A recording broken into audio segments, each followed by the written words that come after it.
आप सोच रहे हो कि ईटीएफ में हिडन चार्जेस नहीं होते, रियलिटी कुछ और है।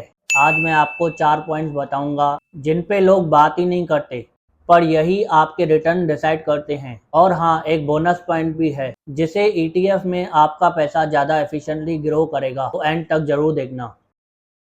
बाय द वे, अगर आपने मेरा ईटीएफ बेसिक्स वाला वीडियो अभी तक नहीं देखा है, डिस्क्रिप्शन में उसका लिंक दिया है, उसे पहले देखना हेल्पफुल रहेगा। अब चलो समझते हैं ईटीएफ का hidden cost, bid ask spread.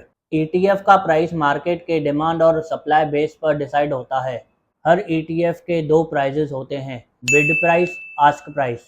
Bid price जो बायर देने को रेडी है, आस्क प्राइस जो सेलर मांग रहा है। इन दोनों के बीच का डिफरेंस होता है बिड आस्क स्प्रेड।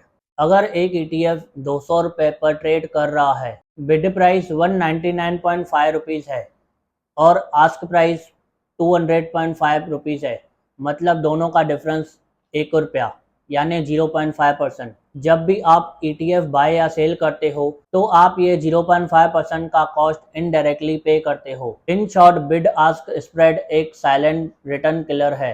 ये कॉस्ट म्यूचुअल फंड में नहीं होता, सिर्फ ईटीएफ में होता है। ETF arbitrage. ईटीएफ आर्बिट्राज एक सिस्टम है जो ईटीएफ के मार्केट प्राइस और उसके actual NAV, net asset value के डिफरेंस को बैलेंस करता है। ईटीएफ का थियोरेटिकल प्राइस होता है NAV per unit based on underlying securities, लेकिन कभी कभी मार्केट का प्राइस ऊपर यानी प्रीमियम और नीचे यानी डिस्काउंट पर होता है। जब ईटीएफ प्रीमियम पर होता है तो एपी, अथोराइज्ड पार्टिसिपेंट, नए ईटीएफ क्रिएट करके मार्केट में सेल करते हैं।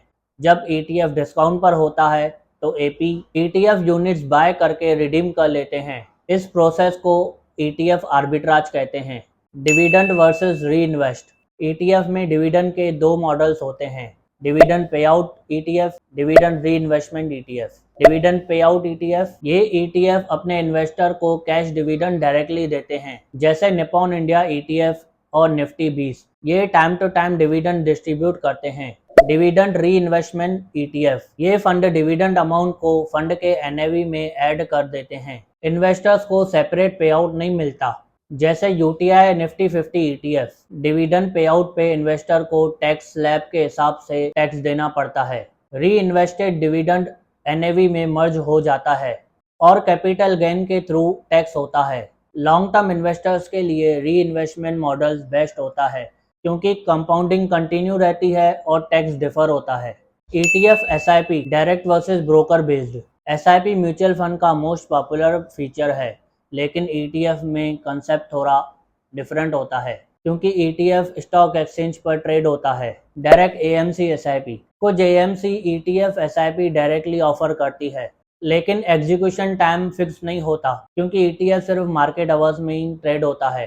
ब्रोकर बेस्ड एसआईपी, कुछ ब्रोकर ऐप भी ईटीएफ में एसआईपी करने का फीचर्स देते हैं, जो फिक्स इंटरवल पर ईटीएफ को मार्केट प्राइस पे बाय करता है। यहाँ कॉस्ट एवरेजिंग पॉसिबल है, लेकिन एग्जीक्यूशन एनएवी पे नहीं, बल्कि लाइव मार्केट प्राइस पे होता है। अगर ईटीएफ हाई लिक्विडिटी वाला है तो ब्रोकर बेस्ड एसआईपी इफेक्टिव होता है, लेकिन ईटीएफ में लिक्विडिटी कम है तो मैन्युअल बाइंग बेटर ऑप्शन है। अब आते हैं बोनस पॉइंट पे।